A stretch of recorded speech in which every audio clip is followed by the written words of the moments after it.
Ever feel lost or overwhelmed, wondering if you're really on the right path in life?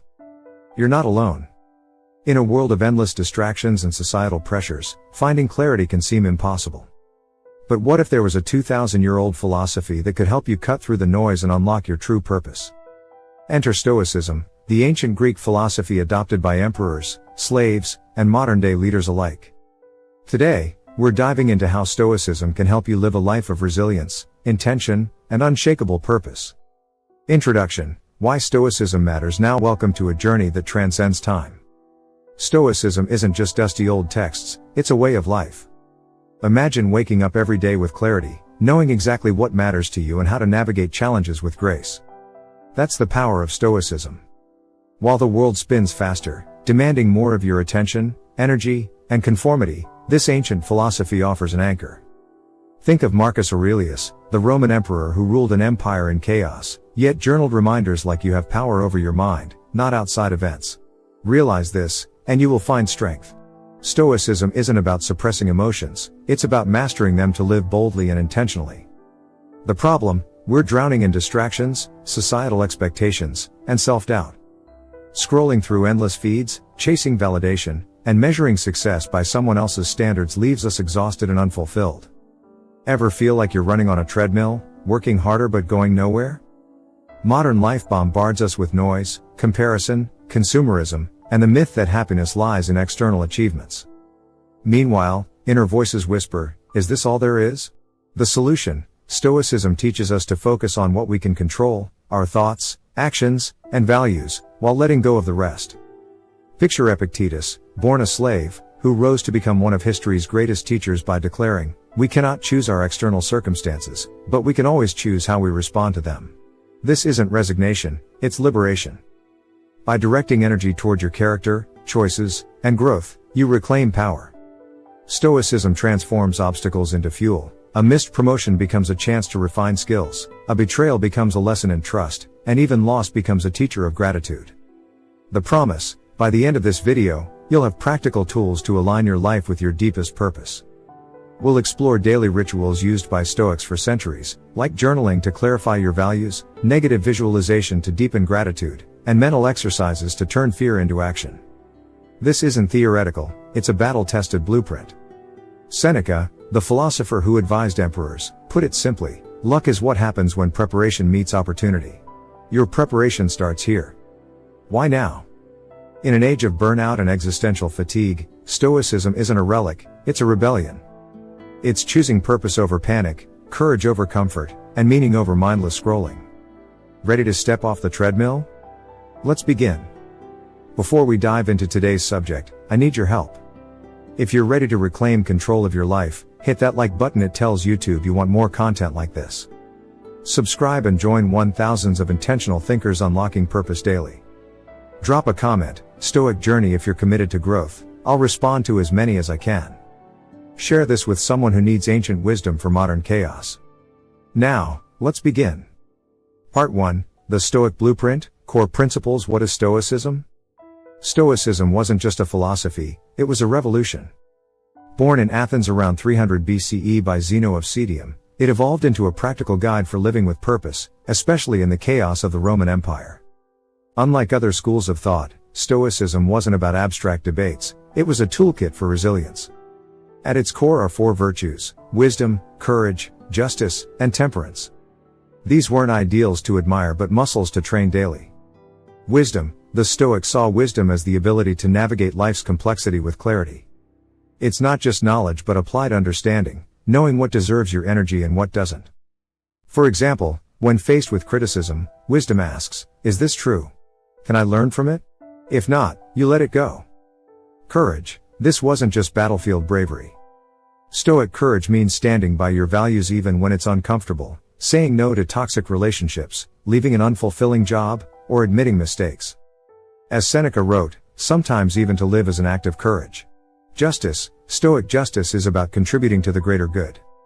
It's not fairness in a legal sense but living in harmony with others. Marcus Aurelius, while ruling Rome, reminded himself daily, "What's bad for the hive is bad for the bee."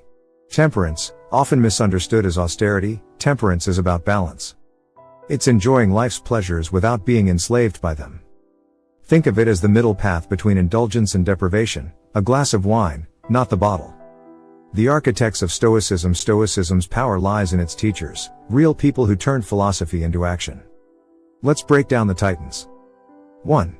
Marcus Aurelius, the philosopher king. Imagine ruling the Roman Empire during plagues, wars, and political betrayal, all while journaling advice to yourself. That's Marcus Aurelius. His meditations, never meant for publication, reveal a man constantly wrestling with power and purpose. Key lesson: you have power over your mind, not outside events. Marcus didn't ignore his problems, he reframed them. When his children died young, he wrote, "Loss is nothing but change, and change is nature's delight." Harsh? Maybe. But this mindset let him lead without crumbling under grief. Modern link: his journaling habit mirrors today's mental health practices. Try his nightly ritual. What did I do well today? Where did I falter? 2. Seneca, the Stoic advisor in the court of chaos. Seneca was a rich philosopher, an oxymoron in Stoicism. As Nero's tutor, he navigated politics, wealth, and existential dread. His letters, like On the Shortness of Life, scream urgency: life is long if you know how to use it. Key lesson: we suffer more in imagination than reality. Seneca battled anxiety by premeditating worst-case scenarios. Afraid of poverty? He'd live on bread and water for days to prove he could thrive without luxury. Modern link: his advice on time management: stop letting others hijack your days, foreshadowed our battle with distractions. 3. Epictetus, the unbreakable slave born into slavery. Epictetus's leg was brutally broken by his owner. Yet he declared, lameness is an impediment to the body, not the soul.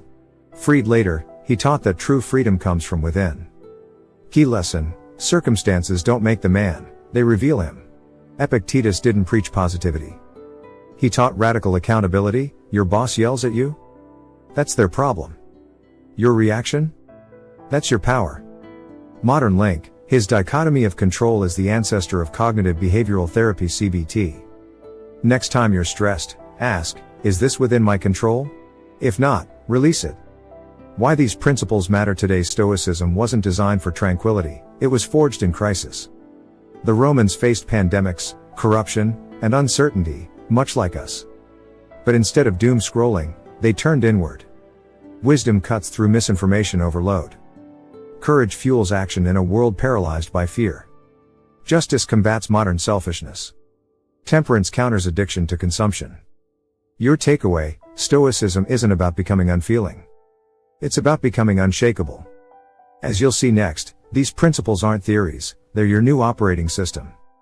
The Stoic mindset: control versus chaos. Split your world into two categories: what you control, your actions, judgments, and what you don't like about others' opinions, external events.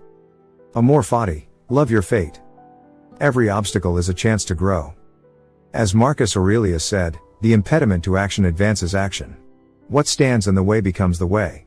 Part 2, the purpose puzzle, self-reflection and values. The mirror exercise, Stoic self-awareness in action. The Stoics believed self-knowledge was the foundation of a purposeful life. As Epictetus said, first, say to yourself what you would be, and then do what you have to do. To unlock your purpose, start by holding up a metaphorical mirror. 1. Values list, cut through the noise. Step 1. Write down 10 values you admire, for example, integrity, creativity, compassion. Don't overthink, go with your gut. Step 2. Narrow it to top 3. This forces clarity. Ask, which values would I defend even if it cost me? Why it works. The Stoics taught that living against your values are soul-crushing. Marcus Aurelius wrote, the soul becomes dyed with the color of its thoughts. Your values are your compass, they guide decisions, relationships, and how you spend your time. 2.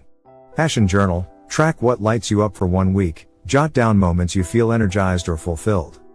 Did mentoring a coworker spark joy? Did writing or problem solving feel effortless? Stoic connection, this mirrors the Stoic practice of deliberate awareness, mindful attention. Seneca urged, assess your days, what's stolen your time? Patterns in your journal reveal where your soul leans, clues to your purpose. Example, Mr. Carter, a high school history teacher, spent years prioritizing curriculum deadlines over student curiosity. One day, a shy student, inspired by a lesson on civil rights, asked, how do I speak up when I'm scared? Guiding him to find courage, Mr. Carter realized his joy wasn't in dates and facts, but in igniting critical thinking.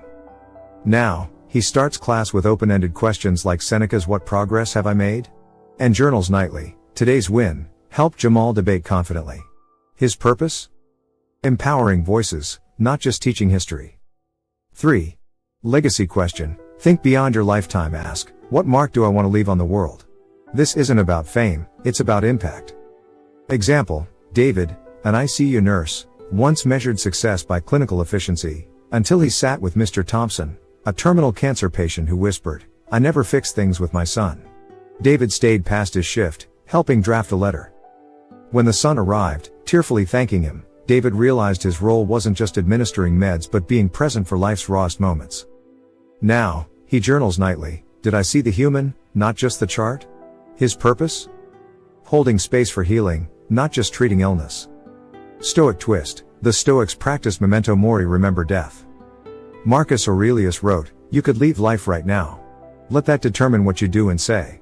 This question isn't morbid, it's urgent. Stoic journaling: the daily debrief. Seneca ended every day with a reflection ritual.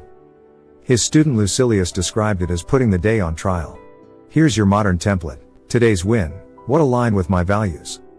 Example: I listened without interrupting my partner, practiced patience. Stoic roots: celebrating progress reinforces virtue. Epictetus said, "Progress isn't made by early risers, but by lazy people who improve." Today's lesson: what challenged me, and how did I grow? Example: I lost my temper in traffic. Tomorrow, I'll leave earlier and practice gratitude for my car. Stoic twist: failures are feedback. Marcus Aurelius wrote, "The obstacle is the way." Tomorrow's focus: one action to deepen my purpose. Example: I'll spend 30 minutes writing my book, even if it's imperfect. Stoic strategy: intentionally beats grand plans. Seneca warned, "Life is long if you use it well. Don't wait, act." Why this works: self-reflection isn't navel-gazing, it's strategic clarity. The Stoics knew that purpose isn't found in external achievements but in aligning daily choices with inner truth. By journaling, you spot self-sabotage, for example, people-pleasing, and redirect energy toward what matters. Pro tip: keep your journal visible, on your desk, bedside table, or as a phone wallpaper.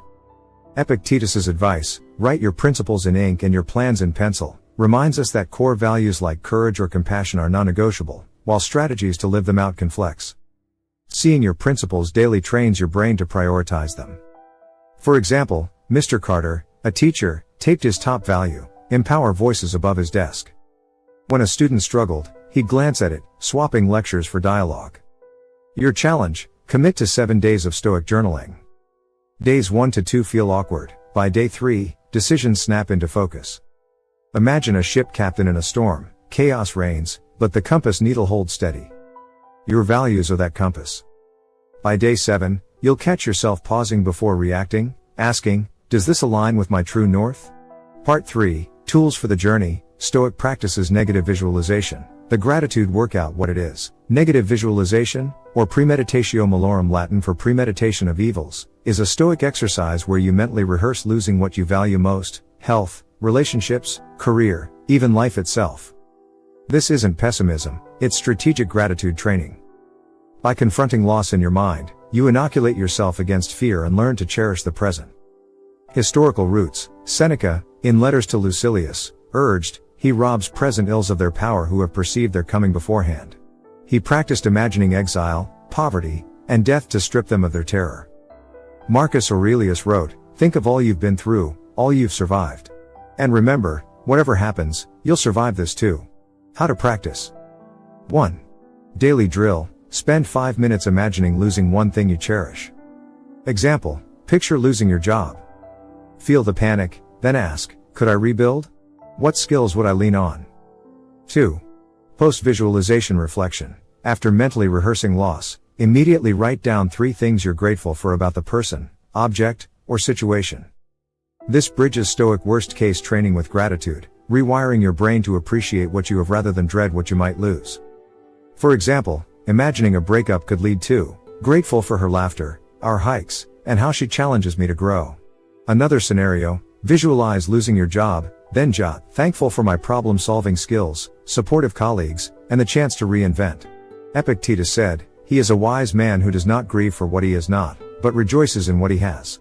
This practice turns fear into fuel for presence. Why it works: reduces attachment anxiety. By facing loss, you realize most fears are survivable. Amplifies joy. That morning coffee tastes richer when you've imagined losing access to it. Modern parallel. Psychologists call this hedonic adaptation prevention, a fancy term for don't take shit for granted. Mindfulness, Stoic style, the art of mental sovereignty. What it is: Stoic mindfulness isn't about emptying your mind, it's about owning your attention.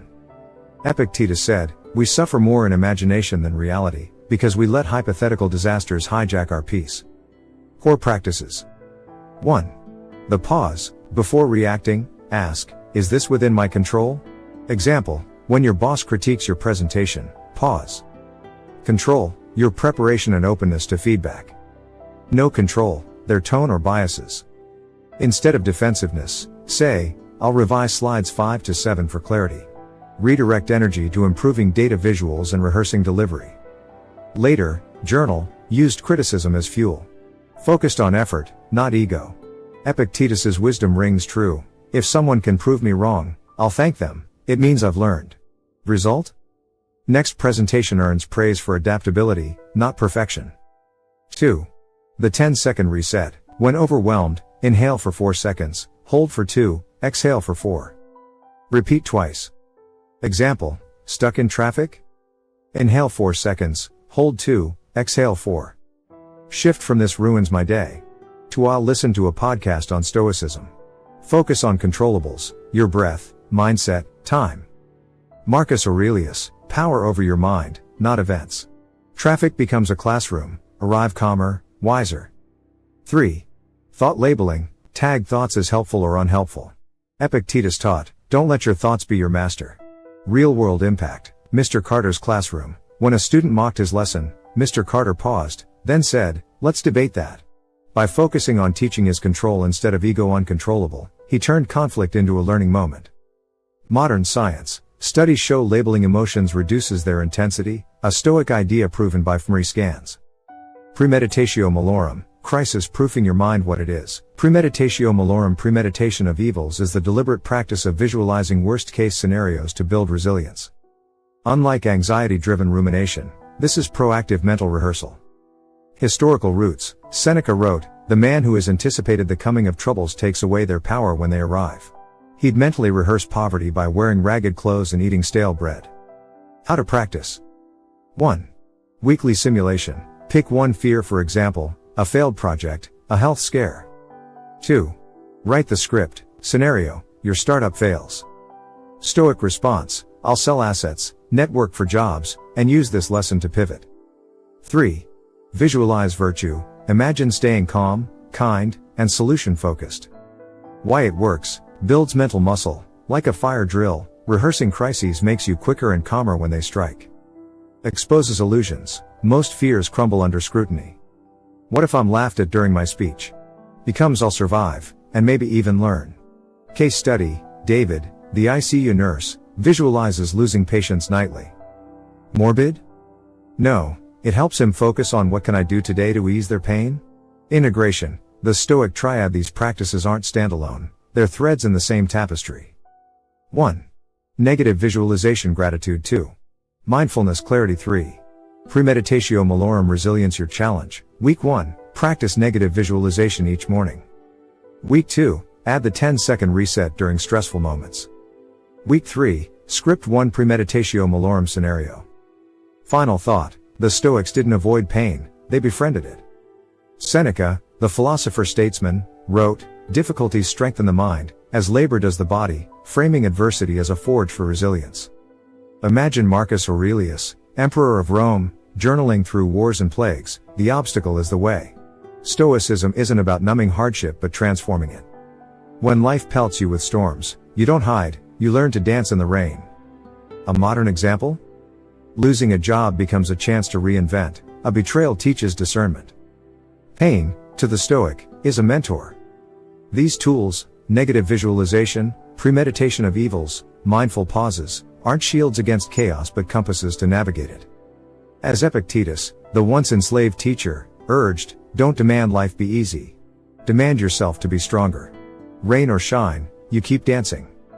Part 4. Overcoming obstacles. The Stoic way fears illusion.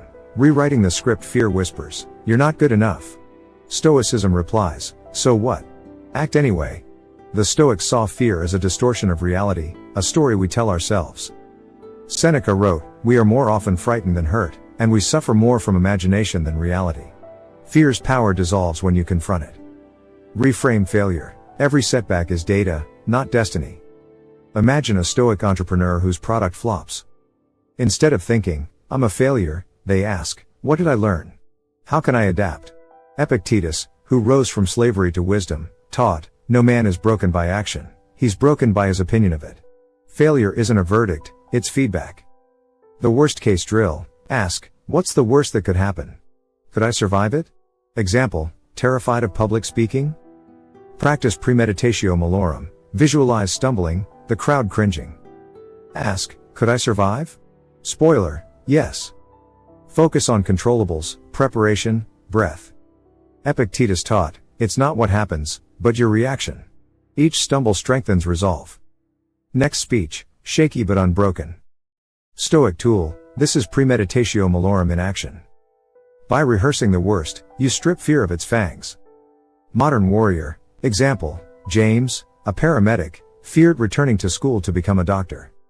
Using the Stoic worst-case drill, he wrote, "If I fail, I'll still save lives as a paramedic, and try again." He enrolled, juggling night shifts and studies, repeating Epictetus, "First say what you'd be, then do what you must." When he aced his exams, fear lingered, but no longer paralyzed him. Now a resident physician, he mentors EMTs. Failure isn't an end, it's a detour. His story embodies Seneca's wisdom. Brave men rejoice in adversity, as tempests reveal a captain's skill. Silencing society, the rebel's compass. Societal pressure says, chase money, status, likes. Stoicism says, chase virtue. Marcus Aurelius warned, it never ceases to amaze me, we all love ourselves more than others, but care more about their opinions than our own. The funeral test. 1. Imagine your funeral. What do you want to be said about your character? He was kind. He stood by his principles. 2. Now live backward. Each day, ask, does this choice align with the legacy I want? Case study, Alex's rebellion. Alex worked 80-hour weeks at a law firm, chasing prestige but feeling empty.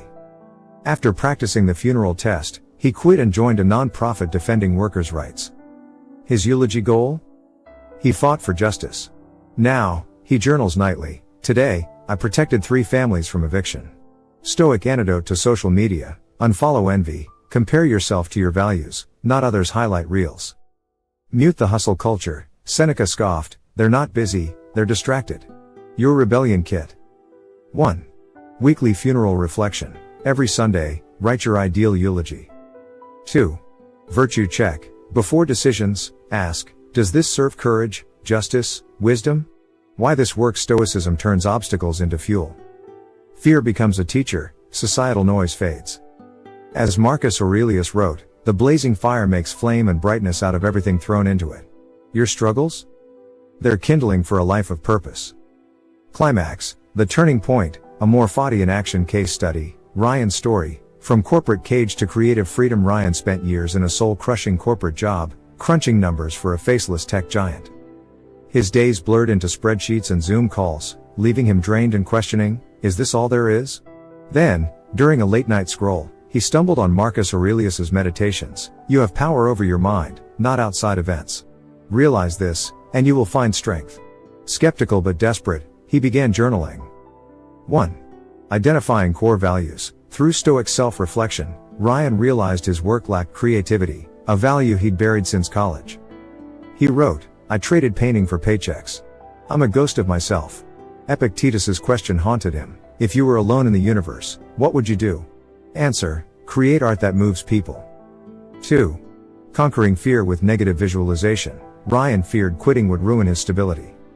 Using Seneca's premeditatio malorum, he imagined worst-case scenarios. What if I fail? Lose my apartment? His Stoic journal revealed truths. I'd survive. I could bartend, sell art online.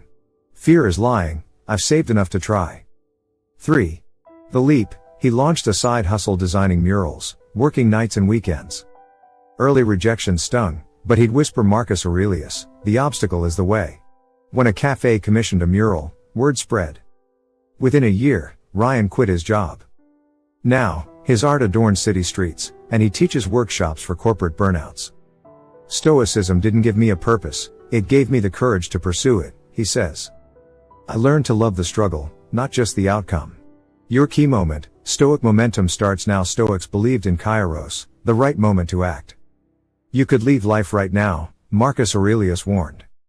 Let that determine what you do and say. Your turning point begins with one question. Ask yourself, what's one small step I can take today toward my purpose? Examples: sign up for a class that aligns with your values. Write a letter to a mentor or future self. Declutter one space to make room for creativity. Act within 24 hours. Procrastination is fear in disguise. Epictetus urged, first say what you'd be, then do what you must. Write your step down, today, I will. And share it with a friend for accountability. Why it works: action shrinks fear. By moving forward, even microscopically, you signal to your brain, I am the captain of my fate. As Seneca wrote, begin at once to live, and count each day as a separate life. Your move, the clock starts now. What will your amor fati story be? Conclusion, your Stoic legacy recap. The Stoic path to purpose. Stoicism isn't a philosophy of passive endurance, it's a call to active mastery. Let's revisit the pillars. Control your mind. Like Marcus Aurelius scribbling in Meditations amid wars, you too can anchor yourself in reason. You have power over your mind, not outside events. Align with values. Ryan, the corporate artist, didn't find purpose, he built it by choosing creativity over conformity. Your values are your compass. Embrace challenges. Epictetus, the philosopher born into slavery, proved that circumstances don't define you, your response does. Every obstacle is a teacher. Purpose isn't found, it's forged through daily choices. A nurse choosing presence over perfection, a student embracing failure as feedback, a parent modeling resilience, all are living Stoic legacies.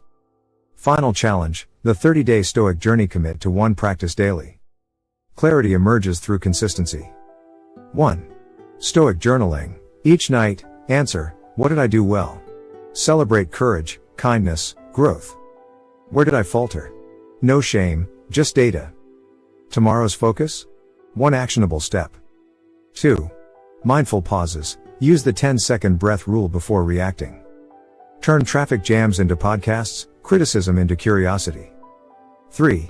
Negative visualization. Spend 5 minutes imagining loss, then gratitude. What if I lost this job? This relationship? This health? Then write, I'm grateful for. Why 30 days? Science shows habits form in 3 to 4 weeks. By day 30, you'll notice, decisions align effortlessly with values. Fear shrinks, courage becomes reflexive. You'll catch yourself thinking, what would Marcus Aurelius do? Join the Stoic rebellion. 1. Comment below, what's your one takeaway? I'm starting with journaling. Or I'll reframe my job loss like Ryan. Let's crowdsource wisdom. 2. Subscribe, join intentional thinkers like yourself. 3. Share, tag a friend stuck in fear or burnout. Add the obstacle is the way, watch this. Thank you for watching. Remember, your legacy isn't written in grand gestures but in daily acts of courage. As Seneca said, every new beginning comes from some other beginning's end. Your end? Complacency. Your beginning? Now. Stay strong. Stay stoic. Ever.